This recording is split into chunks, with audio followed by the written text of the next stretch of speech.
안녕하세요. 오늘도 서연살롱을 찾아주셔서 감사합니다. 결혼 3년 차이고 꽃처럼 예쁜 천사를 낳은 아이 엄마입니다. 아이를 낳고 정신없이 지내고 있다 보니 시간이 정말 빨리 지나가는 것 같아요. 그렇게 저는 결혼 전과 후에도 별 다른 사건 사고 없이 살았어요. 적어도 2달 전 그 사건이 일어나기 전까지는요. 원래 인생이란 게 평생 무탈할 수는 없다고 하잖아요. 크든 작든 어떤 일이 일어나는 것은 별스럽지도 않은 것인데 아무리 생각해도 저와 저희 가족이 겪은 그 일은 대수롭지 않게 넘기기엔 너무나도 기가 차서 이렇게 이야기를 하게 되었어요. 우선 저와 저희 친정 이야기부터 이해를 돕기 위해 먼저 해보도록 할게요. 저는 대단히 잘나지도 또 대단히 어렵지도 않은 그저 평범한 집의 장녀로 태어났어요. 그리고 그런 저에겐 6살 어린 여동생이 있는데요. 부모님이 나이가 어느 정도 있을 때 낳은 막내라 제 동생은 사랑을 아주 많이 받고 자랐어요. 그런데 그게 문제였을까요?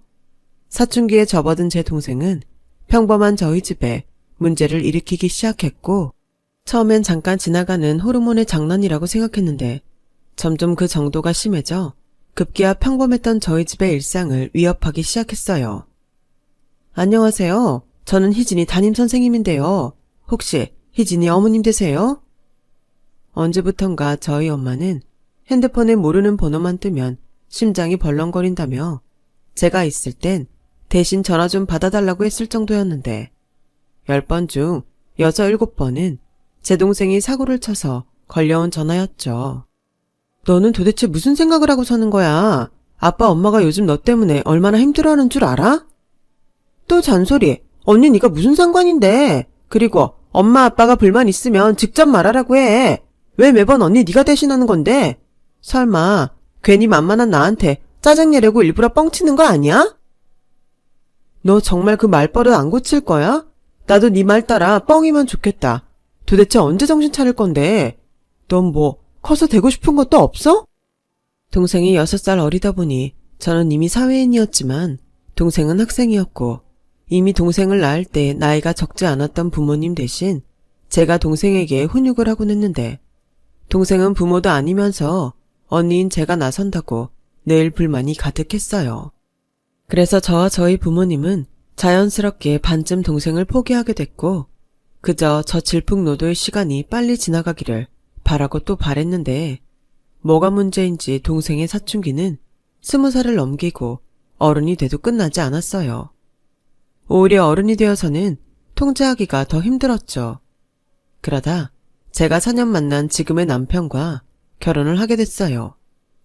내심 사고뭉치에 생각 없이 사는 동생 때문에 저만 홀랑 시집가는 게 마음에 걸리기도 했는데요. 동생은 왜 그렇게 철이 들지 않았는지 이제 막 아이를 키우게 된 저는 사실 조금 걱정이 되기도 합니다. 제 딸도 제 동생을 닮을까 봐요. 이렇듯 제 동생은 20대가 되어서도 정신을 차리지 못했어요. 마치 오늘만 살고 죽는 사람처럼 대책 없이 살았고 공부도 그다지 하려는 의지가 없어서 대학도 일찌감치 포기했는데 한 번은 저에게 이런 말을 하더군요. 언니, 나 있잖아. 쇼핑몰 피팅 모델이나 할까? 내가 키도 크고 우태가 좀 나잖아. 그건 뭐 네가 하고 싶으면 할 수 있는 거야? 또 삐딱하게 말한다. 당연한 거 아니야? 요즘 세상은 내가 나를 드러내서 알리는 시대야. 이제부터 열심히 사진 찍어서 SNS에 올리면 금방 여기저기서 연락 올걸? 그러셔? 그럼 제발 열심히 좀 해봐. 난 이제껏 네가 3달 이상 뭘 하는 걸 못 봤잖아. 이번 기회에 이 언니의 그런 고정관념을 좀 깨주렴. 치, 언니 너는 그 말투가 문제야. 형부는 뭐라고 안 해? 평생 언니 같은 여자를 어떻게 데리고 산다고 결혼까지 하재? 아무튼 됐고, 그래서 하는 말인데 나 용돈 좀 줘. 내가? 너한테? 왜? 말했잖아. 지금부터 열심히 나를 드러낼 거라고.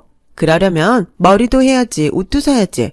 나를 예쁘게 찍어줄 카메라도 있어야 하지 않겠어? 너 웃긴다. 그걸 지금 나더러 내라는 거야? 너도 엄마 아빠한테 용돈 받잖아. 그거 모아서 해. 아이씨, 맘먹었을 때 해야 하는데 난 지금 돈이 없다고. 자매끼리 좀 주면 안 되냐? 투자라고 생각하면 되잖아. 혹시 알아? 내가 이 길로 떼돈을 벌지.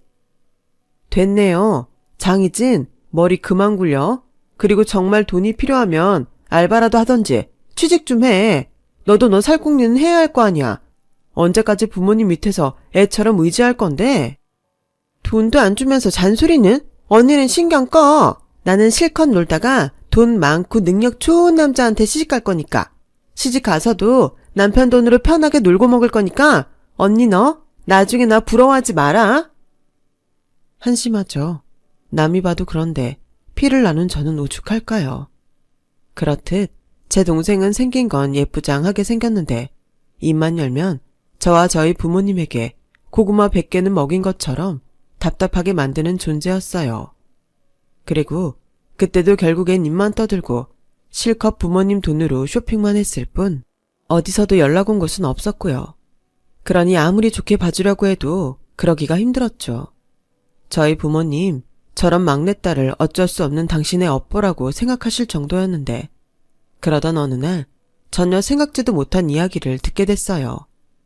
글쎄 아무 생각 없고 그저 놀기만 하던 제 동생이 2년 넘게 만나는 남자가 있었더라고요. 그 남자와 이제는 결혼을 하겠다고 선언을 한 거였죠.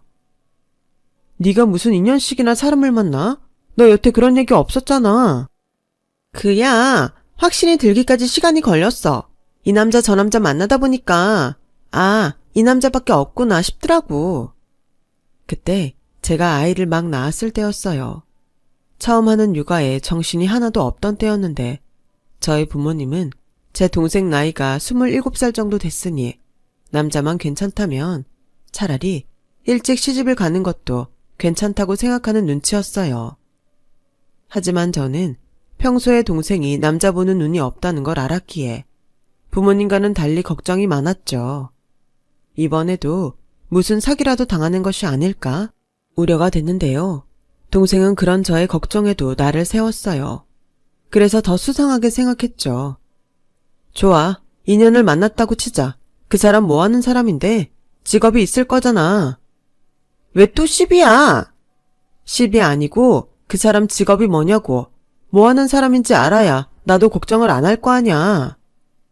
웃겨? 직업이 뭔지가 왜 중요해? 돈만 잘 벌면 되지. 우리 오빠 돈 엄청 잘 벌고 재산도 많아. 아파트도 3채나 있고 차도 페라리 몰아. 언니 너 페라리 타봤어?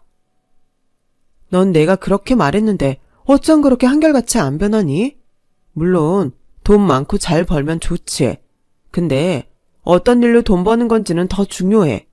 설마 떳떳하지 못한 일 하는 거 아니지? 아니야, 회사 다녀. 금융회사. 됐지? 저는 동생의 말에 일단 안심하긴 했어요. 솔직히 돈이 많다고 해서 허세만 가득한 깡패 같은 사람을 만나는 것이 아닐까 걱정했거든요. 그리고 동생이 결혼할 남자를 친정집에 데리고 간다는 날이 되었는데 그날 하필이면 남편이 일이 너무 많아 철회를 해야 할 것 같다고 했고 어쩔 수 없이 아이만 데리고 저 혼자 친정에 가게 되었는데요. 동생이 데리고 온 예비제부를 보는 순간 저와 저희 부모님은 입이 떡 벌어지고 말았어요. 사람 겉모습만 보고 판단하면 안 되는 건데 그 겉모습이 너무 압도적이라 차마 표정 관리가 되지 않더라고요. 보통 제대로 된 사람이라면 어른들에게 그것도 예비 처갓집에 인사를 드리러 가는 자리에 단정한 옷차림을 할 텐데 예비제부는 거대한 씨름 선수 같은 몸에 옷이 불편한지 양복을 입었음에도 옷 단추는 반쯤 풀렸고 셔츠 끝자락도 제대로 바지 안으로 넣지 않았는데 옆구리엔 보기도 안쓰러운 명품 클러치백을 찔러넣고 있으니 꼭 일수 찍는 양아치처럼 보였어요. 하지만 초면에 겉모습만 보고 사람을 판단할 수 없다고 생각한 저는 초대한 대우를 해주려고 했는데 저희 부모님은 충격이 영 가시지 않았는지 넋이 나가 있었죠. 엄마 아빠는 사람 무한하게 잘하냐는 소리도 없어? 그리고 형부는? 네 형부 오늘 일이 많아서 처리해야 할 것 같대. 아 저런 뵙고 싶었는데 희진이한테 들었어요. 형님이 공무원이라면서요. 공무원들이 그 쥐꼬리 같은 월급 받으면서 일이 참 많죠. 네? 아, 네. 일이 많기는 하죠. 저는 그렇게 생각해요. 아무리 공무원이 철밥통이라고 하지만 하루 종일 책상 앞에 앉아서 몇 푼 벌겠다고 컴퓨터나 두드리는데 저는 참 안쓰럽더라고요. 고작 그런 일이나 하려고 쎄 빠지게 공부만 했잖아요. 아우, 불쌍해. 불쌍하다고요? 제 남편이 지금 불쌍하다는 소리예요? 언니, 또 오바한다. 우리 오빠가 형부 안쓰러워서 하는 소리야. 우리 오빠는 하루 중에 조금만 일해도 형부가 가져오는 월급 정도는 손쉽게 벌거든. 그러니 얼마나 안쓰럽겠어. 이젠 한 식구인데. 그치, 오빠? 맞아요, 처형. 오해하지 마세요. 그리고 처형도 장인 장모님도 언제든지 경제적인 도움 필요하시면 저한테 말씀하세요. 제가 사위 서열로는 미치지만 형님보다 나이도 많고 벌이도 많으니 장남 노릇 제대로 하겠습니다. 그건 씩 올리고 생각해보세. 일단은 인사 온 거니 식사들이나 같이 하지. 여보, 상 다 차렸나? 네, 앉아서 먹기만 하면 되는데 자리가 좁지 않을까 모르겠네. 그냥 식탁 말고 상으로 내갈까 봐요. 장모님, 아닙니다. 오히려 바닥이 더 불편해요. 제가 쪼그려 앉는 게 더 힘들어서. 예비제부는 지 몸이 뚱뚱하다는 것이 민망한지 어색하게 웃었어요. 그리고 저는 도무지 저런 남자가 뭐가 좋아서 결혼까지 한다고 하는 건지 동생을 이해할 수 없었고 조용히 식사를 하다 동생과 둘이 이야기할 수 있는 타이밍을 살폈는데요. 마침내 동생이 혼자 방에 들어가길래 저는 냉큼 동생을 따라 들어갔어요. 야, 너 정말 저 남자랑 결혼할 거야? 왜 또? 아니, 말하는 거 보면 모르겠어. 뭐 얼마나 대단히 버는 건지 모르겠지만 잘난 척을 너무 하잖아. 그야, 우리 오빠가 진짜 잘났으니까 그렇지. 그리고 우리 오빠 말하는 게 뭐가 어때서? 난 듬직하고 좋기만 한데? 그래? 저게 듬직하고 좋은 거야? 형부보다 나이도 많고 벌이도 좋다고 해서 언니 네가 좀 자존심이 상하나 본데? 두고 봐. 우리 엄마 아빠도 이젠 형부 말고 우리 오빠만 좋아하게 될걸? 저는 동생의 말에 기가 차서 다음 할 말을 잃고 말았어요. 그리고 그 사이에 잠을 자던 딸아이가 깼는지 칭얼거리는 소리가 들렸고 저는 황급히 아이를 안으러 동생 방을 나갔는데 그때 본 장면이 가히 충격적이지 않을 수가 없었네요. 글쎄, 울고 있는 갓난아이 앞에서 예비제부가 자기 팔과 가슴에 그려진 문신들을 보여주며 달래고 있는데 처음 그런 문신들을 접한 저희 부모님은 그 자리에 얼어붙어 있더라고요. 지금 뭐 하시는 거예요? 아무리 아무것도 모르는 갓난아이지만 지금 이게 할 짓이에요? 아니, 저는 조카 아이를 좀 달래보려고 그런 건데요. 뭘 그렇게 화를 내세요? 사람 불쾌하게. 아니, 누가 자기 문신을 보여주면서 애를 달래요? 언니, 그럴 수도 있지. 뭘 그렇게 정색을 하냐? 그리고 요즘 타투가 얼마나 흔한데. 그냥 순수하게 보여줄 수 있잖아. 괜히 오버하기는. 됐다. 그만들 해. 혜진아, 엄마가 달랬어야 했는데 미안하다. 그러지 말고 혜진이 너는 그만 네 집에 돌아가. 가서 다혜랑 좀 쉬어라. 저는 내키지 않았지만 조금 더 있다가는 제가 먼저 사고를 칠 것 같아서 딸아이를 데리고 집으로 돌아왔는데요. 다음날 엄마가 알아 누웠다는 소식에 저는 또다시 친정에 가게 됐어요. 엄마, 그냥 허락 못한다고 해. 희진이 그거 처음엔 난리 치겠지만 어쩌겠어. 아무리 미워도 그런 남자한테는 시집 보낼 수 없잖아. 혜진아, 너 그런 소리 하면 네 엄마 더 힘들다. 지금 그럴 수 있는 단계가 아니야. 그게 무슨 소리야? 그럴 수 있는 단계가 아니라니. 우리도 너 가고 조심스럽게 이 결혼은 힘들 것 같다고 말했어. 그랬더니 희진이 그게 임신했단다. 그러니 우리가 아무리 싫다고 해도 이젠 어쩔 수 없대. 아무래도 그것들 일부러 그런 것 같아. 장희진, 이놈의 기집애 결국 끝까지 속을 썩이네. 그래서 기어코 그것 때문에 그런 놈이랑 결혼을 시키겠다는 거야? 그럼 어떡해. 뱃속에는 죄가 없잖아. 그리고 우리는 그렇지만 둘은 좋아 죽겠다고 하니 됐어. 다 지 팔자지.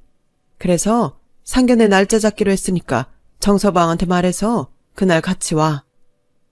나는 그런 제부 감당 못할 것 같은데? 우리랑 달라도 너무 다르잖아.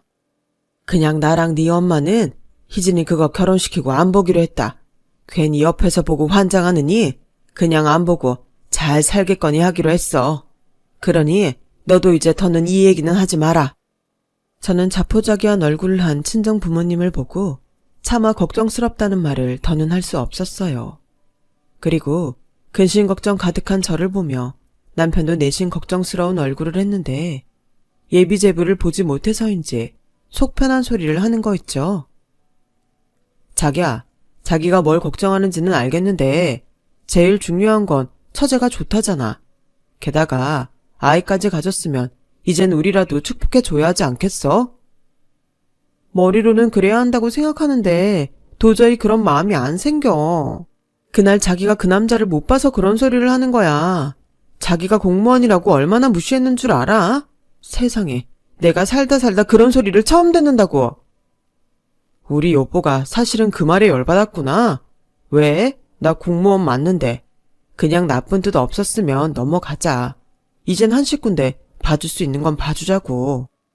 그리고 그 문신은 어떡할 거냐고. 몸집이 작기라도 하면 모를까. 무슨 반달곰 같아서는 지 몸이 무슨 도화지야? 몸뚱이가 동물 아니야.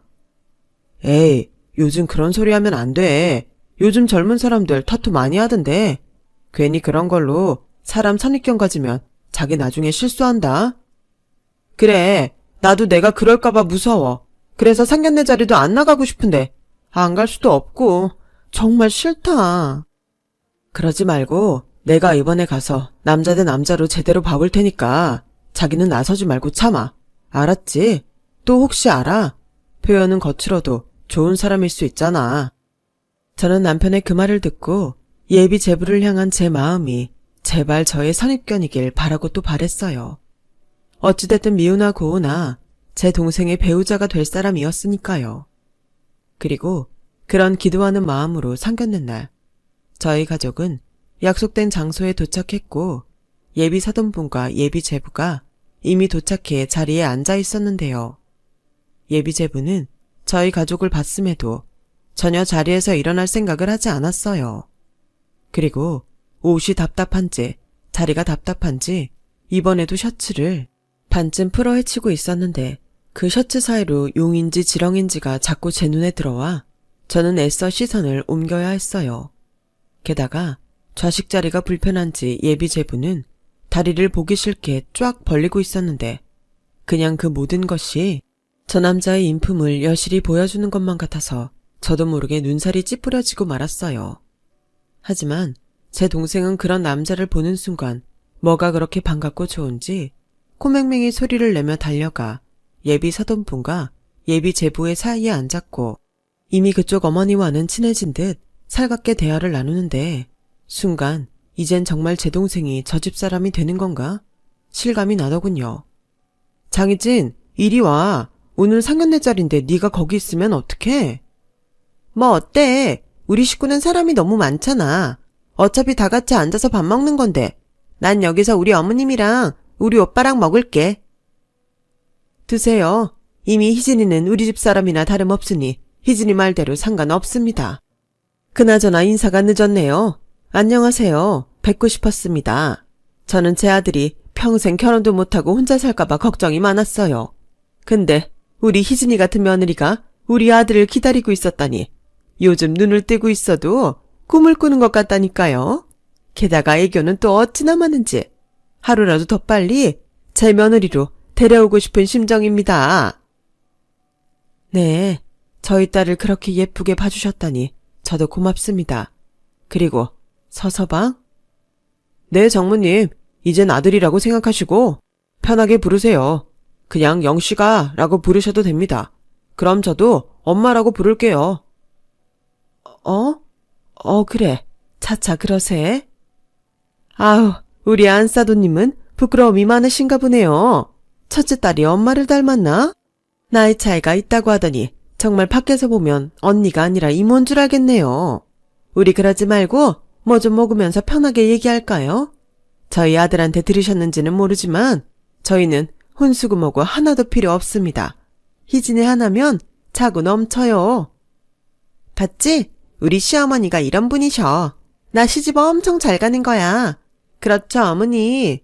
그리고 나 이제 좀 있으면 배도 부를 텐데 결혼 날짜 빨리 잡았으면 좋겠어. 이미 어머님이랑 오빠하고는 얘기 다 했으니까 날짜만 정하면 돼. 그래, 나랑 네 아빠는 네가 좋다면 그냥 다 틀어줄 생각이야. 그래도 너무 서두르면 실수가 따르는 법이니까 찬찬히 알아볼 건 알아보고 결정해라. 장모님, 그런 거 없습니다. 제가 우리 희진이 원하는 거면 뭐든 들어줄 거라 염려 붙들어 매십시오. 그리고 아까부터 모두 얼굴이 별로 안 좋은 것 같은데 혹시 자리가 불편하세요? 다른 자리로 옮겨달라고 할까요? 엄마, 종업원 좀 불러봐. 돈은 비싸게 처먹으면서 자리는 뭐 이렇게 좁게 만들어놨어. 순간 저희 가족은 예비 제부의 말에 약속이라도 한 듯 긴장하게 됐어요. 기세로 보아 직원에게 함부로 대할 것 같았거든요. 그리고 곧 예비 사돈의 부름에 식당 직원 한 명이 달려왔고 뭐 필요한 것이 있냐며 친절하게 물었는데 저희 가족이 우려했던 일이 끝내 일어나고 말았어요. 그쪽이 여기 매니저야? 매니저 아니면 그쪽은 빠지고 매니저 불러와. 네? 매니저님은 지금 자리에 안 계신데 무슨 불편사항이라도 있으세요? 뭐? 이런 중요한 자리에 매니저가 없어? 세상에, 돈은 그렇게 많이 쳐받으면서 책임자가 없다는 게 말이 돼? 당장 전화해서 튀어오라고 해. 저기 죄송한데요. 오늘 저희 매니저님이 집안에 일이 있어서 휴가 중이세요. 어떤 불편한 사항인지 알려주시면 제가 최대한 처리해드리고요. 아니, 일개 조고본 따위가 하늘 같은 손님한테 말대꾸 하는 거야? 뭐 이딴 가게가 다 있지? 사람 성질 건드리지 말고 좋게만 할 때 매니저 오라고 해. 아니면 사장 나오라고 하든지. 직원 교육이 영 엉망이네. 저는 점점 험악해지는 분위기에 도저히 가만히 있을 수 없었어요. 그래서 예비 제부를 말리려 했는데요. 저기, 저희는 자리 괜찮아요. 제부 자리가 많이 불편한 모양인데 혹시 좀 더 편안한 의자가 있을까요? 아니면 그냥 좌식 말고 테이블 자리로 바꿔주세요. 처형, 명색이 상견례인데 테이블이라뇨. 룸에서 코스 요리 먹는 게 상견례 상식이죠. 어이, 거기 내가 이번 한 번은 우리 식구들 얼굴 봐서 넘어가 줄 테니까 편한 의자랑 방석 가지고 와. 당장. 저는 마치 지가 멀어도 되는 것처럼 직원에게 갑질하는 예비 제부를 보며 저도 모르게 인상이 찌푸려졌어요. 그리고 그런 제 모습을 예비 사돈이 봤는지 아들, 그만해. 분위기 한참 좋았는데 너도 좀 참아라. 이렇게 좋은 날 뭐하러 열을 내니? 라며 어색한 미소로 자기 아들을 말리는데 옆으로 힐끔 보니 남편 역시 이건 아니다 싶었는지 고개를 절레절레 흔들고 있더군요. 하지만 예비 제부와 제 동생 그리고 예비 사돈은 뭐가 그렇게 좋은지 연신 하하호호 웃기만 했는데 그즈음 되니 저도 동생이 좋고 저들이 좋다면 뭐 됐지 하는 생각에 포기가 되었어요. 아무리 동생이라도 제가 그 인생을 대신 살아줄 수는 없으니까요. 그래서 그냥 이 자리가 얼른 끝나길 바라며 음식을 깔짝깔짝하고 있었는데 그 모습을 본 예비 제부는 음식이 별로 맛이 없냐며 아까 그 직원을 콕 집어서 불렀고 이번에도 부름에 달려온 직원에게 예비 제부는 무슨 위협이라도 하는 듯 자기가 입은 셔츠를 우두둑하며 풀어 헤치고는 안에 있는 문신을 보라는 듯이 내미는데 정말 창피해 죽는 줄 알았네요. 여기 음식이 이게 뭐야? 다 식어 빠져서는 맛도 없고 양도 적고 지금 음식 가지고 장난쳐? 그 돈을 받아 먹었으면 돈값을 해야지. 당장 주방장 나오라고 해. 아 당장. 내가 아까는 그냥 넘어갔는데 이건 그냥 못 넘어가지. 이상 모두 다 엎어버리기 전에 이 음식 모두 다른 음식으로 바꿔줘. 예비제부는 다른 손님이 듣도록 쩌렁쩌렁한 목소리로 직원을 위협했고 주방에서 음식을 만들던 주방장이 소식을 듣고 재빠르게 달려와 다른 음식으로 바꿔주겠다고 머리를 조아리는데 도무지 이건 아니다 싶었어요. 그리고 남편 역시 제 옆에서 이건 아니라는 듯 고개를 절레절레 흔들었고 저희 부모님은 한숨만 푹푹 쉬셨는데요. 정작 제 동생은 그런 예비제부에게 잘했다며 칭찬을 하더군요. 그래서 저는 동생에게 잠깐 화장실에 가자고 했어요. 아무리 임신을 했어도 저런 놈이랑 하는 결혼은 절대 하면 안 된다고 결혼 선배 입장에서 뜯어 말릴 작정이었죠. 하지만 동생은 무슨 얘기를 하려고 하냐면서 그 자리에서 버텼고, 그동안 동생에게 무슨 얘기를 어떻게 들었는지 예비제부가 제 동생 대신 나섰는데요. 처형, 할 말 있으면 편하게 여기서 하세요. 여기서 못할 소리면 애당초 하지 마시고요. 제가 듣자 하니 처형이 우리 희진이 기 많이 죽이셨다고 하는데 저 이제 그 꼴 못 봅니다. 봤지? 나 우리 오빠랑 다니면 아무도 나 못 건드려. 이래서 내가 우리 오빠랑 결혼하려고 그러는 거야. 우리 오빠는 돈도 많지. 듬직하지. 나만 이렇게 사랑해주는데 언니 네가 왜 나서는데? 처제, 언니는 처제가 걱정돼서 그러는 건데 꼭 그렇게 말해야겠어? 형님, 이건 처형이 먼저 시작한 겁니다. 저 이미 알고 있어요. 처형이 저 마음에 안 들어 한다는 거. 그래서 지금도 최대한 맞춰드리려고 했는데 됐던 것보다 훨씬 재수없으시네요. 뭐예요? 오빠, 상대하지 마. 우리 언니 저거 평생 저렇게 지멋에 살았어. 지금 내가 능력 있는 오빠랑 결혼해서 샘나서 그러는 거니까 괜히 흥분하지 마. 그리고 언니 너 괜히 분위기 망치지 말고 가만히 있던지 아니 먼저 가든지 해. 우리는 마저 결혼식 날짜 잡고 갈 테니까. 그래, 내가 너한테 뭘 더 바라겠니? 지금 보니 너랑 꼭 맞는 사람을 고른 것 같네. 자기야, 우리 이만 가자. 재수없다는 소리까지 들었는데 뭘 더 있겠어? 혜진아, 엄마 지금 심란해 죽겠는데 왜 너까지 그러니? 그러지 말고 불편해도 좀 앉아봐. 죄송합니다. 원래 우리 큰애가 이렇게까지 하진 않는데 워낙에 예의 없는 행동을 보면 못 참는 성향이 있어요. 자네도 이제 우리 식구가 될 사람이니 장모로서 한마디 하자면 거친 행동이나 말은 삼가해 주게. 아무리 자네가 우리 딸 레애보다 나이가 많다고 해도 할 말이 있고 못할 말이 있는 거야. 그래. 너는 그 욱하는 성질만 고치면 된다고 엄마가 누누이 말하지 않았니? 너 이러다 이 결혼도 물 건너가는 수가 있어. 결국 저는 저희 부모님 때문에 다시 자리에 앉고 말았어요.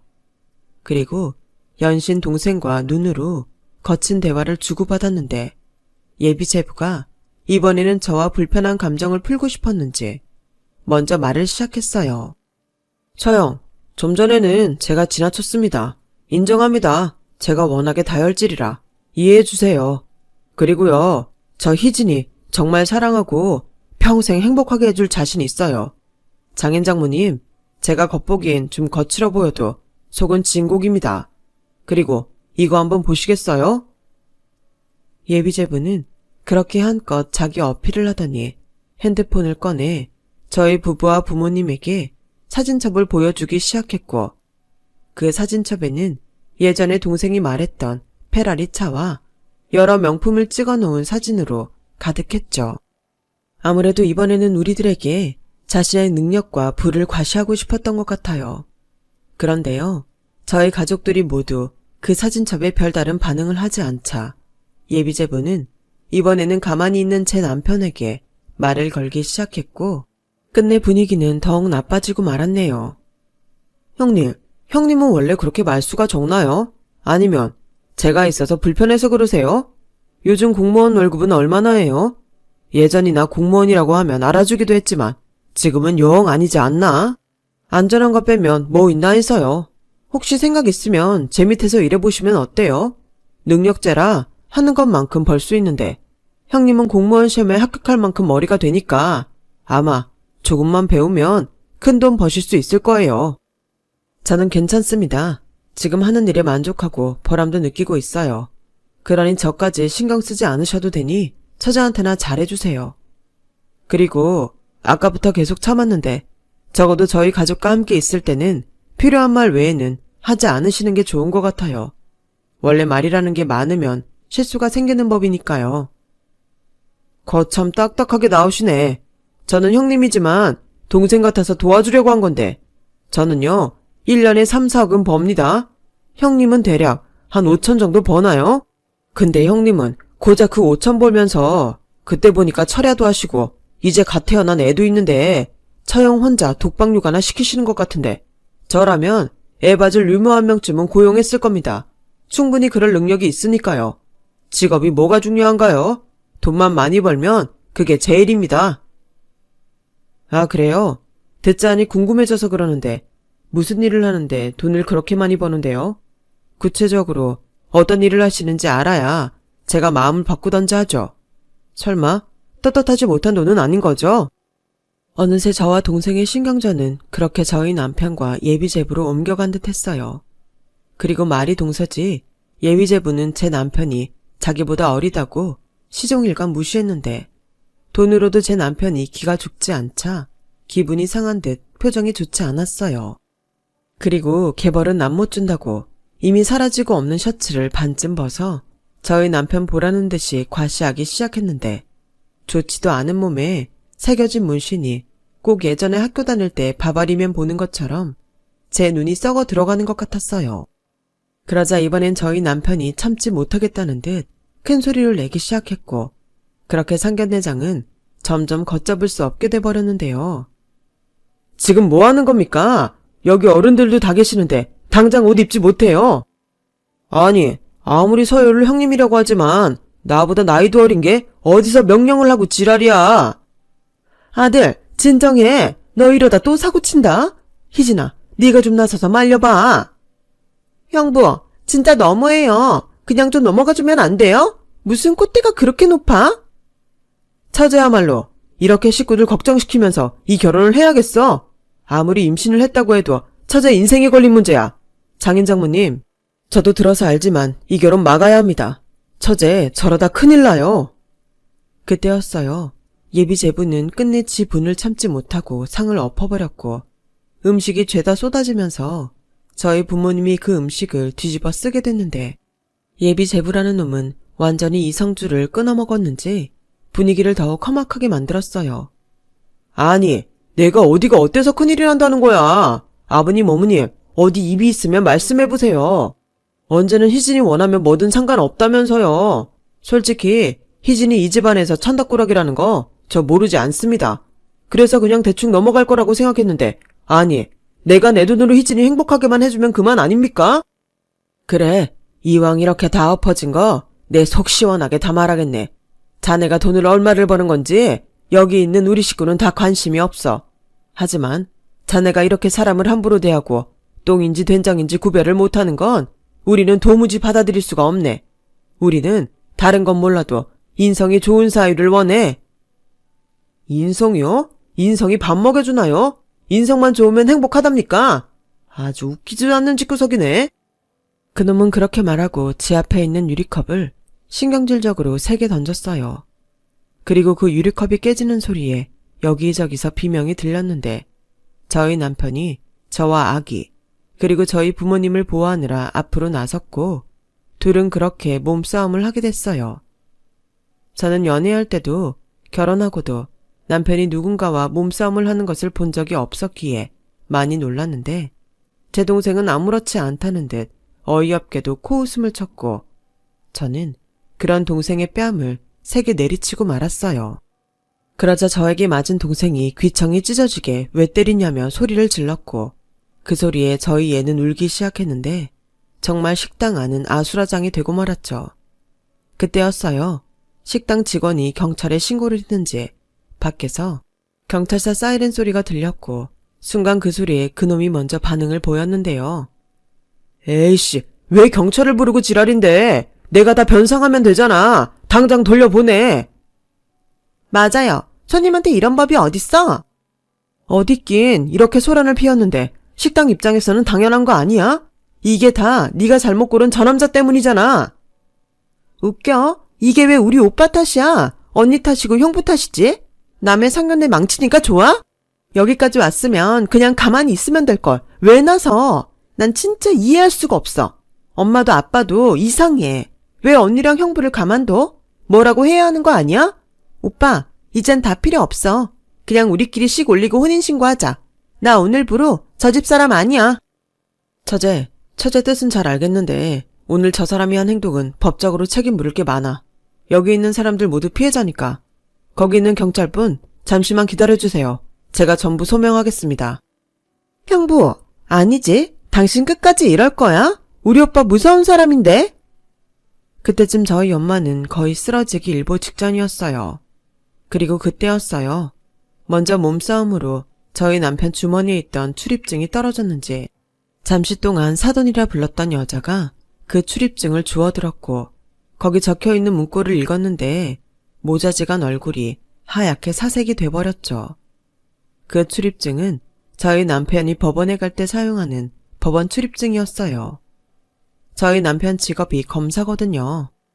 그 출입증에는 저희 남편 사진과 검사라는 두 글자가 선명하게 찍혀 있었고 그걸 본 그놈의 엄마라는 사람은 그러게 내가 그 욱하는 성질 오늘은 참으라고 했지. 이제 어쩔 거야. 하고 많은 사람 중에 검사한테 걸렸으니 이제는 어떡하냐고. 희진이 너 형부 공무원이라며 검사라는 말 안 했잖아. 너 나 엿먹이냐? 검사, 공무원 맞잖아. 그리고 저 사람이 검사인 게 뭐? 난 하나도 중요하지 않은 것 같아서 굳이 말하지 않았을 뿐인데? 왜? 이런 멍청한 거사. 검사가 그냥 공무원이냐? 에이씨, 나 너 때문에 인생 종쳤잖아. 생각해보니 제 동생은 제가 남편을 처음 만났을 때부터 저희 남편에게 별다른 관심이 없었어요.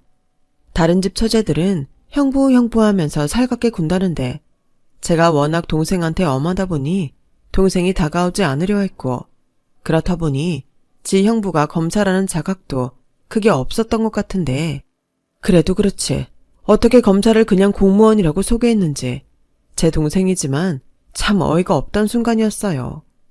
그리고 남편은 경찰에서 신분을 밝히며 식당 직원과 주방장을 불러 오늘 있었던 일을 상세히 소명하는데 한껏 자기 몸을 과시하며 험악한 분위기를 만들던 그놈은 언제 지가 그랬냐는 듯 순한 양이 되어서 저희 남편에게 형님 굽실거렸고 그의 어머니도 제발 한 번만 봐달라며 무릎까지 꿇었는데 그때 제 동생이 저희 부모님에게 이런 소리를 했어요. 엄마 아빠 잊었나 본데 나 임신 중이야. 그러니까 형부 좀 말려서 일 크게 만들지 말라고 해. 안 그럼 나 정말 인연 끊고 아무도 모르는 데 가서 콱 죽어버린다. 그래 어디 그럴 용기 있으면 한번 해봐. 여태 나는 네가 언젠가는 철이 들 거라고 생각했어. 그리고 이 결혼도 우리 모두 내키지 않지만 너 때문에 여기까지 온 건데 이제 나도 너무 힘들다. 우리 그냥 이쯤에서 부모 자식 간에 영 끊자. 여보 우리 이제 그만 돌아가요. 나 여기 더 있다가는 쓰러질 것 같아. 그래 그러자고. 혜진아 너 여기 남아있을 거면 우리가 다해 데려가마. 너는 일 마무리하고 와. 이제 우리한테 자식은 너 하나고 사위는 정서방 하나야. 알겠지? 엄마 아빠 진짜 이럴 거야? 평생 언니만 편애하더니 정말 이럴 거냐고. 이봐요. 우린 그쪽 엄마도 아빠도 아니니까 그렇게 부르지 마요. 그리고 혹시나 해서 일러두는데 결혼을 하든 파혼을 하든 알아서 하고 우리 재산은 다 여기 있는 우리 딸 혜진이 몫이니 행여 나중에라도 딴소리하지 말아요. 그리고 다신 보지 맙시다. 저희 부모님은 그렇게 말하고 저희 애를 데리고 먼저 식당을 나가셨어요. 그리고 아무리 싹싹 빌어도 현행범인 그놈은 경찰서까지 가게 됐는데 저희 남편도 이번엔 독이 바짝 올랐는지 저런 놈은 뜨거운 맛을 보여줘야 한다며 단단히 벼렀고 나중에 알고 보니 그놈은 역시나 예상했듯 그리 떳떳한 놈이 아니었어요. 1년에 3, 4억은 번다는 그놈의 직업이 불법 고리대금업이었거든요. 게다가 어디 조직에 소속되어 있는지 그 전과도 참 화려했는데 제 동생한테 그렇게 자랑했던 페라리와 명품들도 모두 떳떳하지 못한 물건들이었죠. 게다가 이번 기회에 저희 남편에 의해 탈탈 털린 그놈은 이미 가볍게는 사기며 절도죄부터 무겁게는 특수폭행죄까지 전과도 다양했는데 그 사실을 안 제 동생은 지가 만났던 남자가 그렇게 쓰레기였는지 몰랐다며 친정 부모님에게 문 앞에서 손이 발휘되도록 싹싹 빌었어요. 하지만 이번에는 그리 쉽게 동생을 받아주지 않겠다 결심한 저희 부모님은 동생이 아무리 문 앞에서 석고대죄하듯 대성통곡을 해도 절대 받아주지 않았고 급기야 시끄럽다며 경찰에 신고까지 하셨는데 그러는 과정에서 저와 저희 가족은 또 한 가지 기가 막힌 사실을 알게 되고 말았어요. 임신해서 결혼해야 한다고 했던 제 동생이 사실은 임신하지 않았던 거예요. 그저 결혼을 허락받기 위한 거짓말이었다는데 이젠 정말 놀랄 것도 없다고 생각한 우리들이었지만 이번에도 황당한 동생의 거짓말에 모두 혀를 내두르고 말았답니다. 결국 제 동생은 집에 돌아오지 못하고 쫓겨나고 말았어요. 뭐 언젠가 정신을 차리면 그때는 달라질 수도 있겠지만요. 아무튼 이번 사건으로 저희 친정은 한바탕 시름을 앓았고 이제는 조금씩 일상으로 돌아오고 있는데요. 저는 이번 기회에 저희 남편을 다시 보게 됐어요. 쥐뿔 아무것도 없이 거짓으로 과시하려는 그딴 놈을 보니 정직한 마음으로 지금 하는 일에 최선을 다하며 이 일이 천직이라고 보람있어 하는 남편이 그렇게 자랑스러운 거 있죠. 언젠가 저희 딸도 이런 아빠의 올곧은 점을 꼭 닮았으면 하는 바람입니다. 그놈은 현재 그동안 수배 중인 부분도 있어서 실형을 살고 있어요. 듣자 하니 그 엄마라는 사람도 아들을 포기한 것 같다고 하더라고요. 변호사도 못 구하고 국선 변호사도 서로 변호를 미루고 있어서 아마도 이번에는 쉽게 빠져나오지 못할 듯 싶다고 하네요. 평생 인생을 그렇게 살았을 그놈이 이번에는 제대로 죗값을 모두 받을 수 있기를 바라며 여러분들도 부디 저런 놈과 엮이는 일 없이 좋은 인연만 함께 하시길 진심으로 바라며 지금까지 저의 이야기 들어주셔서 대단히 고맙습니다. 부디 앞으로의 나날들이 건강하시고 행복한 마음 가득하길 바랄게요. 감사합니다. 여러분, 사연 댓글에 응원과 현명한 조언 부탁드려요. 좋아요와 구독은 저에게 큰 힘이 됩니다. 오늘도 좋은 일 가득하세요.